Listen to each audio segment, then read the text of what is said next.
नमस्कार दोस्तों, welcome to D के चैनल। तो स्टार्ट करते हैं आज का सेशन।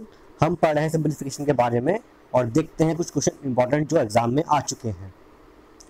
चलिए स्टार्ट करते हैं। तो क्वेश्चन पहला देखते हैं। आपको दिया है a is equal to 331, b is equal to 336, c is equal to -667 और फाइंड करना है value a cube plus B cube plus C cube minus 3abc की। ठीक है दोस्तों, पहले समझते हैं इस फॉर्मूले के बारे में। इसका फॉर्मूला क्या होता है। भाई आपको दिया है अगर a cube plus B cube plus C cube minus 3abc, तो उसकी वैल्यू होती है a plus B plus C.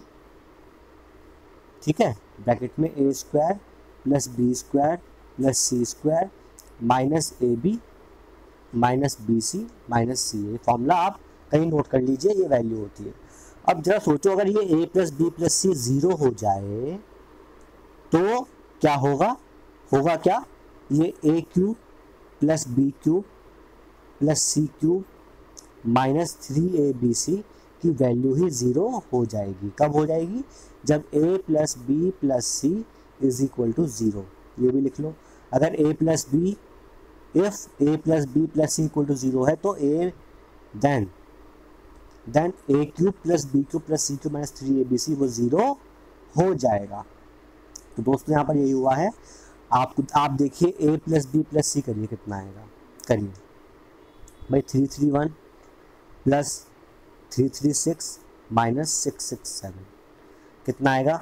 667 minus 667 मतलब कि ज़ीरो आ गया। ज़ीरो आ गया मतलब कि इसकी वैल्यू कितनी आ जाएगी, ज़ीरो आ जाएगी। डी हमारा आंसर है।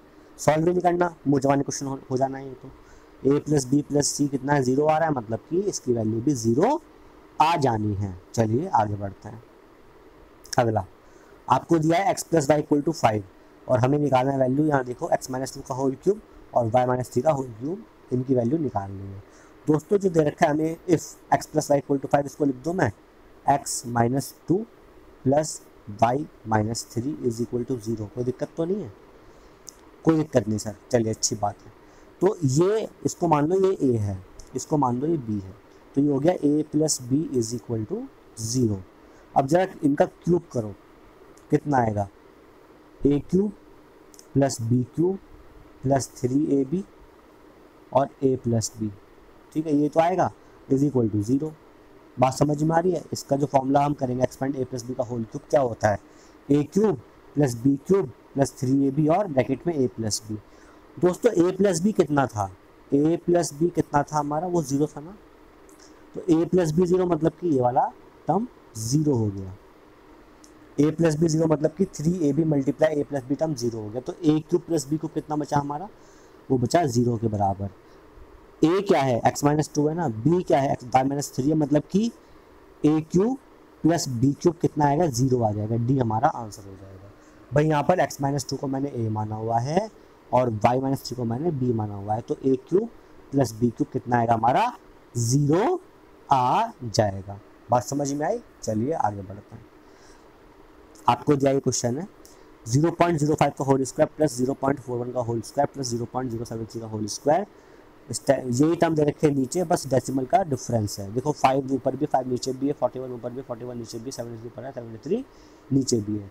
डिफरेंस है डेसिमल का। ऊपर देखो डेसिमल के बाद 2 प्लेस है, डेसिमल के बाद 2 प्लेस है, डेसिमल के बाद यहाँ पर 3 प्लेस दे रखा है। यहाँ डेसिमल के बाद 3 प्लेस है, डेसिमल के बाद 3 प्लेस है, यहाँ पे 4 प्लेस दे रखा है, मतलब कि डेसिमल के बाद 1 प्लेस नीचे जाता है, ऊपर कम। तो दोस्तों अगर मैं क्या करूँ, ऊपर जो है 10 स्क्वायर से मैंने मल्टीप्लाई भी कर दिया, 10 स्क्वायर से मैंने डिवाइड भी कर दिया, और ये दिया टर्म एज इट इज़ जो दे रखा है 0.5 का होल स्क्वायर प्लस 0.41 का होल स्क्वायर प्लस 0.073 का होल स्क्वायर अपॉन में ये टर्म भी ऐसे लिख दिया मैंने, दे रखा है नीचे। आप कहेंगे 10 स्क्वायर से मल्टीप्लाई डिवाइड किया, आप देखो ना नीचे जो डिफरेंस है वो कितने का डिफरेंस है, वो डिफरेंस है एक डेसिमल का, पॉइंट के बाद एक डेसिमल का डिफरेंस है। तो मतलब कि जब पॉइंट के बाद एक डेसिमल का डिफरेंस है, वो भी स्क्वायर के अंदर है, मतलब कि डिफरेंस कितने का, 1/10 स्क्वायर का डिफरेंस है ऊपर के हिस्से में। यहाँ पर जो है 1/10 स्क्वायर का डिफरेंस है। तो 10 स्क्वायर से मतलब मैं अगर डिवाइड करूँगा इन टर्म को, तो न्यूट्रलाइज करने के लिए, इक्वलाइज करने के लिए मुझे 10 स्क्वायर से मल्टीप्लाई भी करना पड़ेगा। तो भाई अब 10 स्क्वायर से डिवाइड करो जरा इसको, कितना आएगा 0.5 डिवाइड बाई 10 अगर हो जाएगा तो ये 0.05 बन जाएगा नहीं बन जाएगा, 0.005 बन जाएगा नहीं बन जाएगा, बन जाएगा। और वही हमें चाहिए 0.005 का होल स्क्वायर ऊपर भी बन गया।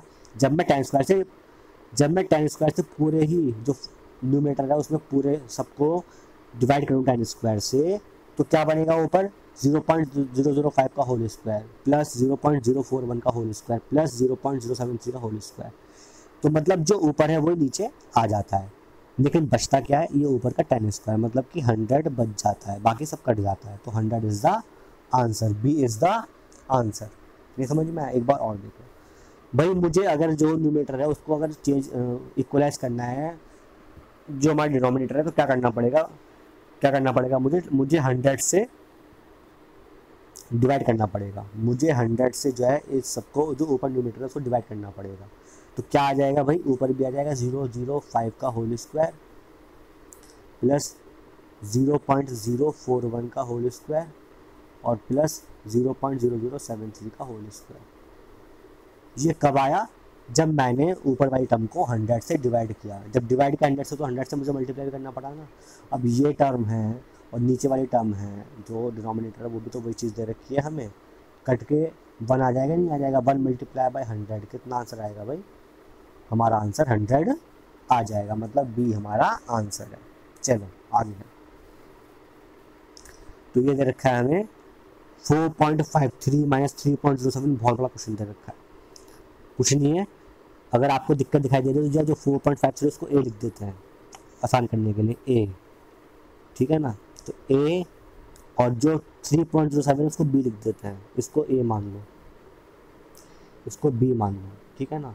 अगर ये 2.15 को सी मान लेते हैं तो ए माइनस बी डिवाइडेड बाय नीचे क्या दे रखा है क्या माना 3 को, बी माइनस सी और फिर सी माइनस का ए, बात समझ में आ रही है, प्लस फिर B minus C divide bye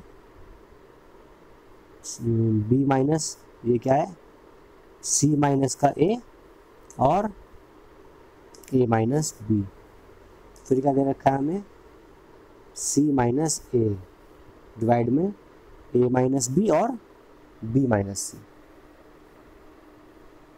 ये हमें सॉल्व करना है, जहाँ पर ए क्या है, ए है 4.53, बी क्या है 3.07 और सी क्या है 2.15। अगर ये बहुत टफ लगा देखने में तो आप इस चीज़ में लिख दीजिए। अब जरा सॉल्व करते हैं दोस्तों, कितना एलसीएम आएगा, एलसीएम आ जाएगा इसका, इस टर्म का एलसीएम आ जाएगा ए minus B, B minus c और सी माइनस का ए, ये एलसीएम आ जाएगा। ऊपर क्या बचेगा भाई, स्क्वायर में था सॉरी, ऊपर क्या बचेगा a cube plus B cube plus C cube, ये बचेगा नहीं, क्या बचेगा ए माइनस बी का whole cube, b minus c का होल क्यूब और सी माइनस ए का होल क्यूब, और नीचे था ए minus B, B minus c और सी माइनस ए। बात समझ में आ रही है? अब जरा ए माइनस बी, बी माइनस सी, सी माइनस सी को अगर आप ऐड करेंगे तो इनका सम जीरो आएगा या नहीं आएगा, सम जीरो आएगा नहीं आएगा, मतलब कि जो है जो हमारा फॉर्मूला है, अगर a plus B plus C is equal to zero हो जाता है तो a cube plus B cube plus C cube is equal to 3abc हो जाता है। बताया था मैंने फर्स्ट क्वेश्चन जो बताया था। तो मतलब यहाँ पर a plus B plus C zero है, a क्या है यहाँ पर, a है a माइनस बी, b क्या है b माइनस सी और c क्या है c माइनस ए। तो मतलब कि a plus B plus C equal to zero है, तो इसका मतलब a क्यूब मतलब a माइनस बी का whole cube plus b minus c का होल क्यूब और c माइनस ए का होल क्यूब कितना हो जाएगा 3abc। इसका मतलब है जो हमारा ऊपर है वो आ जाएगा 3, a क्या है a माइनस बी, बी क्या है b माइनस सी और c क्या है c माइनस सी, और डिवाइड में क्या था a minus b, b minus c और c माइनस ए था, कट गया, कितना आएगा 3। तो इसका आंसर डी ऑप्शन 3 आ जाएगा। बात समझ में आ रही है? ये क्वेश्चन प्रैक्टिस करेंगे तो जो है केवल देखते ही हो जाएंगे, सॉल्व ही नहीं करना पड़ेगा, लेकिन उसके लिए हमें चाहिए प्रैक्टिस। इतनी प्रैक्टिस होगी इस टाइप के क्वेश्चन जो है हमें उसमें पेन ना उठाना पड़े, केवल क्वेश्चन को देखें, समझ में आ जाए, क्लिक कर जाए, केवल थोड़ा माइंड लगाने की जाए कहीं डिजिट तो चेंज नहीं कर रखी।